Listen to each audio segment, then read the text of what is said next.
బొగ్గు సంక్షోభంతో దేశం అష్టకష్టాలు పడుతుంటే బొగ్గు ఉత్పత్తి చేసి లాభాలు గడించాల్సిన సింగరేణి మాత్రం అప్పుల వేటలో పడింది.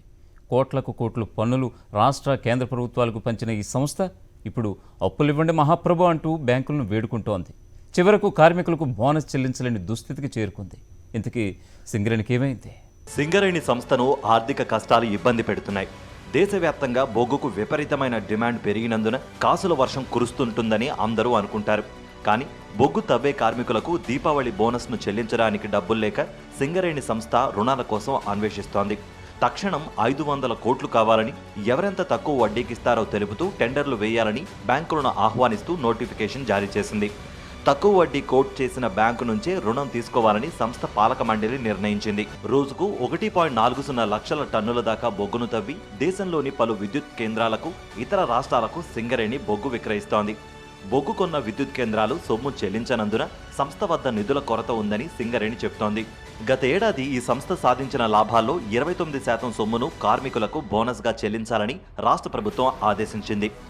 లాభాల బోనస్ కింద కంపెనీ 79.07 కోట్లను కార్మికులకు ఈ నెల 8న చెల్లించింది. గనుల్లో బొగ్గు ఉత్పత్తి ఆధారంగా దీపావళి బోనస్ను నవంబర్ 1న కార్మికుల ఖాతాల్లో జమ చేస్తున్నట్లు ఇప్పటికే ప్రకటించింది. ఈ మొత్తాన్ని చెల్లించేందుకు తక్షణం 300 కోట్లు కావాలి. ఈ బోనస్ కింద ప్రతి కార్మికుడికి సగటున 72,500 రూపాయల దాకా అందుతాయి. ఇవే కాకుండా పండుగ అడ్వాన్స్గా ప్రతి కార్మికుడికి 25,000 ఇస్తామని ప్రకటించింది. వీటికి మరో 70 కోట్లు కావాలి.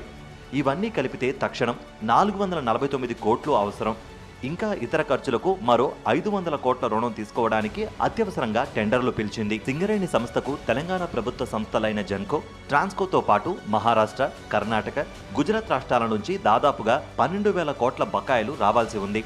తెలంగాణ జెన్కో, ట్రాన్స్కోలు 3 ఏళ్ల నుంచి బొగ్గు బకాయిలు చెల్లించడం లేదు. దీంతో భారీగా కష్టాలు పడుతోంది సింగరేణి.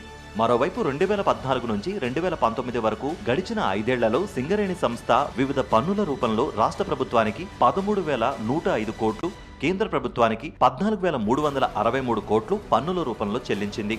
కానీ అటు రాష్ట్ర ప్రభుత్వం కానీ, ఇటు కేంద్ర ప్రభుత్వం కానీ కొత్త గనుల విస్తరణకు, మెకనైజేషన్కు ₹1 కూడా కేటాయించలేదని కార్మిక సంఘాలు ఆరోపిస్తున్నాయి.